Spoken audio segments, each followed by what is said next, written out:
right. Hi there. It's 4.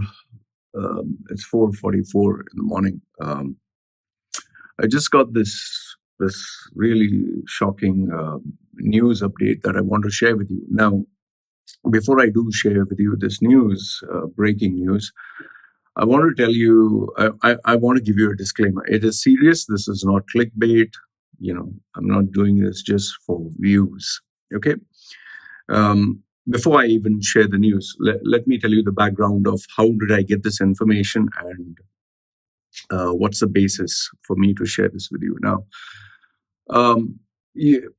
the news that I get from UAE is primarily from people who are working in UAE, okay, expats, or even Emirati locals who, for some reason or another, they open up to me and they share this information.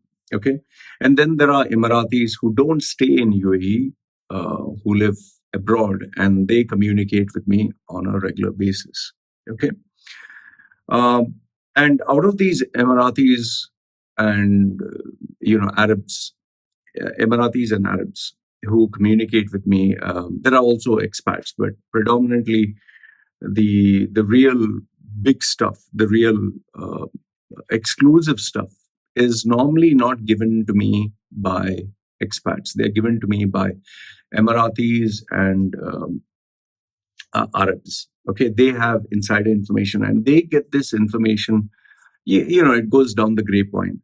Expats normally give me exclusive expat-based information like B.R. Shetty's thing.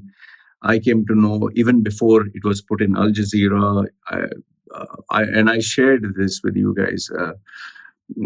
And then only after that it came in Al Jazeera.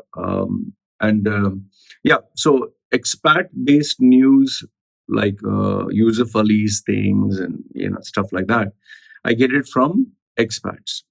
Okay, Lulu or the business heads like Astor and all that. Okay.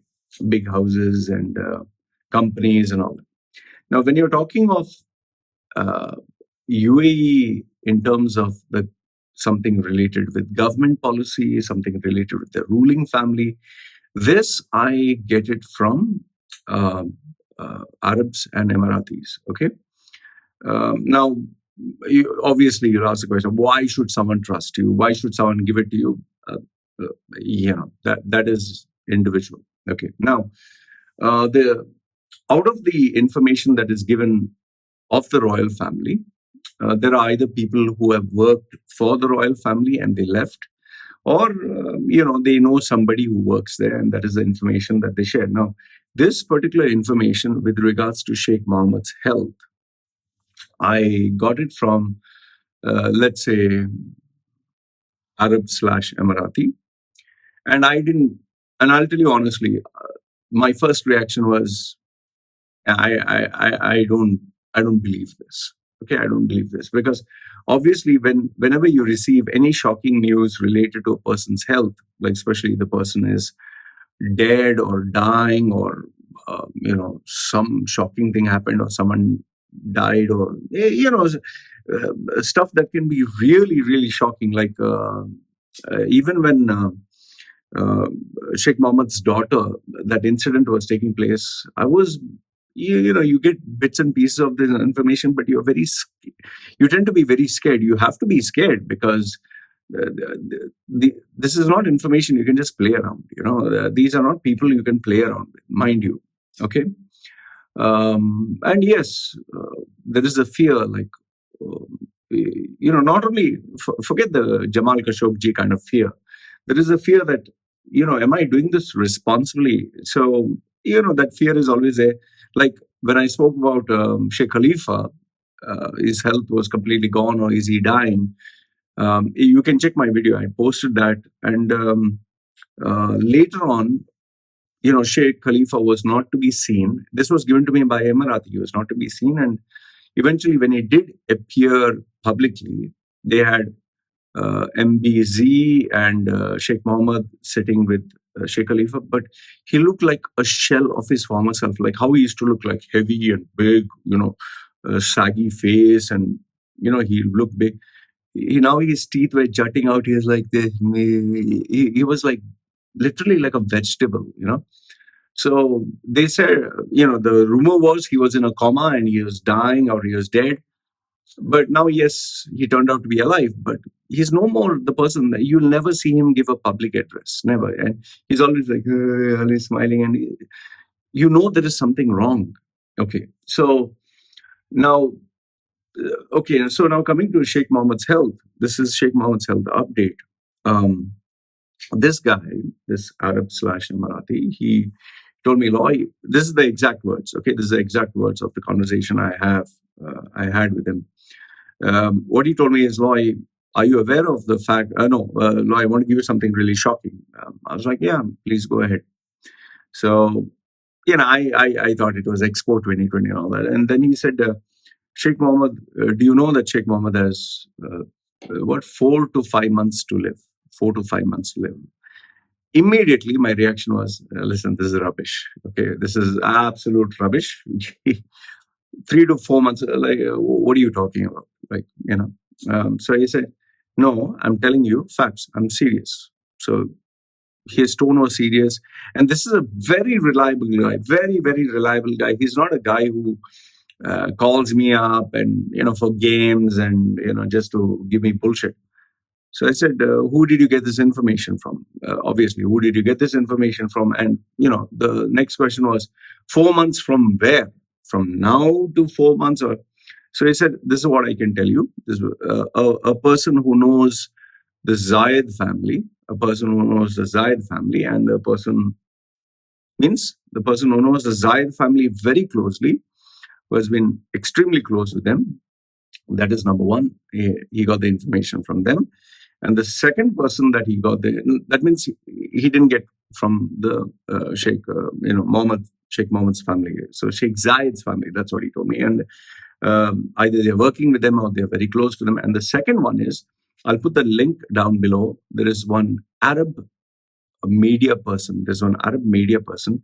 Now, this kind of information you'll not get from any English-speaking newspaper, any English media, any expatriate. Never. It's impossible. So this Arab new YouTuber, he's also a person who knows the UAE very well, who is very close to them. He speaks only in Arabic. So I don't understand Arabic information. So he said, Loy, there's the link, and I'll put the link exactly with the timestamp down below of that video.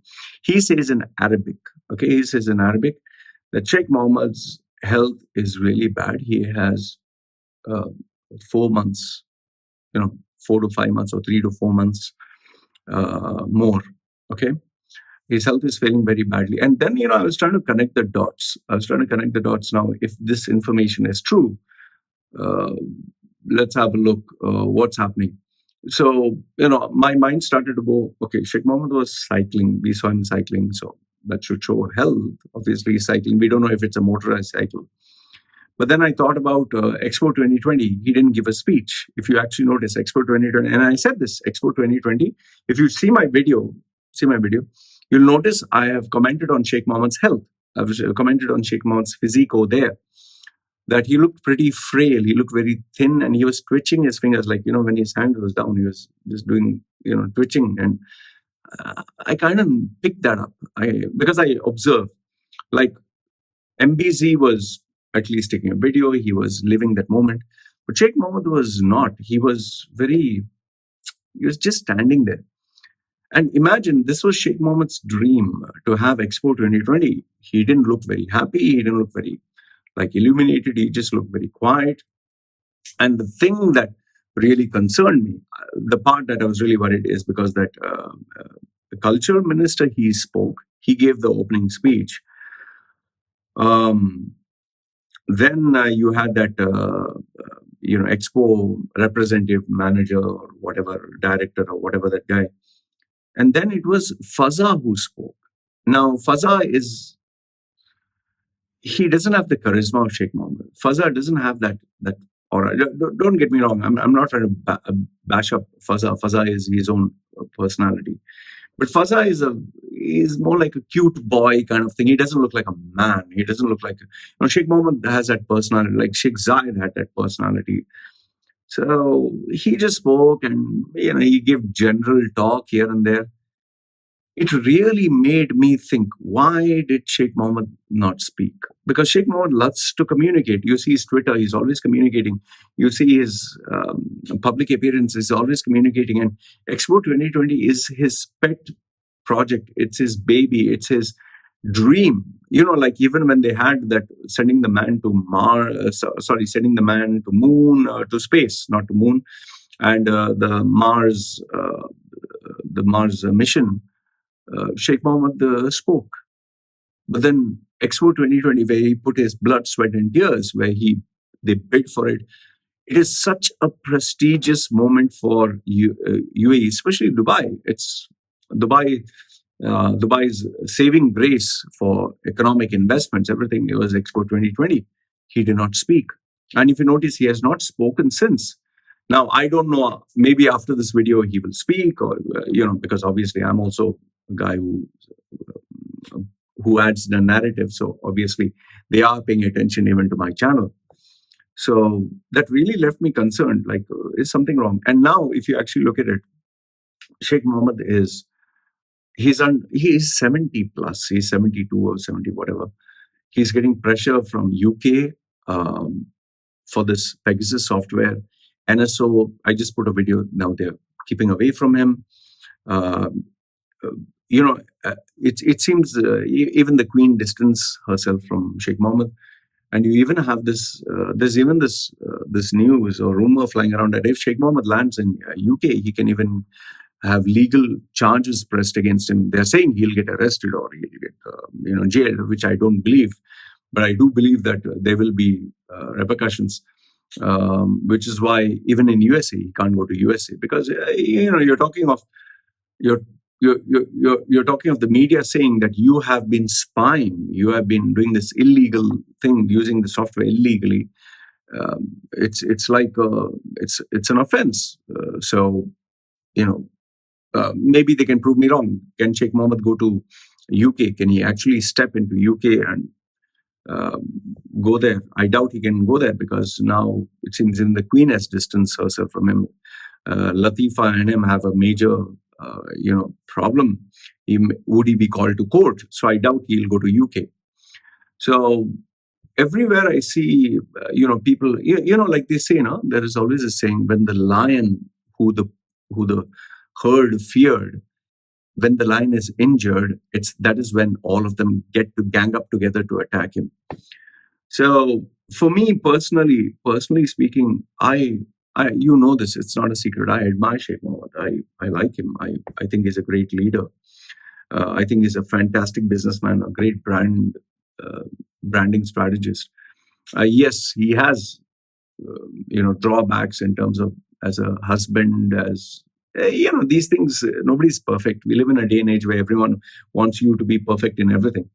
So I really, genuinely, from my heart, I wish he gets well.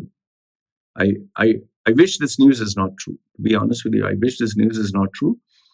But then, if his health is serious, if he has only 4 months or 5 months to live, he has some irreversible disease or not disease, health issue. It seems they're trying their level best and it's not working out. Or it will really cause a massive market fear. Because, businessmen who are investing in UAE, they'll wonder what will happen to my investment. Because Dubai as a brand, its strength is Sheikh Mohammed. Its image is Sheikh Mohammed. Like UAE, when you say UAE, the first thing that comes to mind is Dubai. In fact, people don't even say UAE, people say Dubai. So Dubai is the brand, the key strength. UAE is not even the name. Dubai stands out. It's not UAE.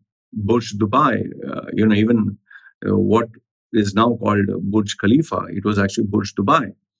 So Dubai is the brand. It's bigger than UAE. And nobody talks of Abu Dhabi. In the same way, when you talk of Dubai, we only individual or the most recognizable identity is Sheikh Mohammed. It's not even Burj Khalifa, it's not even Burj Al Arab, it's not even Emirates Airlines. It's not even Emirates Airlines, it is Sheikh Mohammed. He is the foundation, he is the pillar, he is everything on what Dubai was built. Dubai is Sheikh Mohammed is Dubai. Now, if something happens, I've spoken about this before, if something happens to Sheikh Mohammed, I mean, investors would be extremely scared. Will Abu Dhabi take over? Will MBZ take over? Will, Sheikh Mohammed, even this announcement came that his son is taken over, another son is taken over as a finance minister or something. I mean, they have not been in the spotlight. Nobody has been dealing with them. No heads of state have been meeting up with them. At least in Qatar, you have Tamim, who took over his father's affairs, and he did a great job. MBS, Mohammed bin Salman, he took over his father's affairs, and he took it with gusto and controversy and loud noise. But what about Fazza? Does he have that kind of personality? I have not seen anything that makes me believe so. I can be wrong. So one is, will Abu Dhabi take over? Will MBZ take over? Will the world accept Fazza as the leader? There'll be always, apples to apples comparison, oranges to oranges. They'll compare Fazza to Sheikh Mohammed. The economy will be in a shock. Investors will be very afraid to invest their money. I mean, are they going to turn a blind eye to the black money that is coming in? They don't account for the money that is being invested. You can bring in the money, invest, buy 10, 20 properties. I even spoke to some property agents. They buy 10, 100, 200 properties. They buy, put the down payment cash, and then after that, they cancel this thing, or they sell it off or whatever, and that black money becomes white. People who are in UAE, they know what I'm talking about, people in the Middle East. So overall, what I want to tell you is Sheikh Mohammed's health, it seems his health is, he's suffering serious ill health. His health is under question. As per what this Arab/Emirati guy told me with this video link that I put down below, he has 4 to 5 months. He has 4 to 5 months of some health issue, massive, very serious health issue. It seems he's dying. And that is, when I was connecting the dots, is that the reason he didn't speak at Expo 2020? Is that the reason why he's not giving public appearances where he's speaking? Is there a speech impediment? Sadly, the biggest problem with this is you're not going to get this from any English-speaking Western media or expat media. This will only break from WAM, W-A-M, which releases all the government-based news. They're not going to release anything, which they don't want to release. So now the question is, who can share information? The only people who can share this information is people who are close to the matter, who are working in the family, or who have connections. This is what I know, and this is what I want to share with you. Like I give you a disclaimer. Obviously, I don't think any Tom, Dick, and Harry would know information. So, but if in case I do get anything, I'll let you know. And I personally would be very sad because I admire the guy. I look up to the guy. I think he's. I've grown up seeing him as the leader of the emirate I stayed, and I lived. So I really, if he's sick, I really wish him well, and I'll keep you updated as soon as I get something. So I didn't even have my coffee. I just woke up. I had to share this with you. Okay, so let me know your thoughts in the comment section below, and let's hope he gets well. That's all I can tell you. All right, this is me signing off. You guys take care.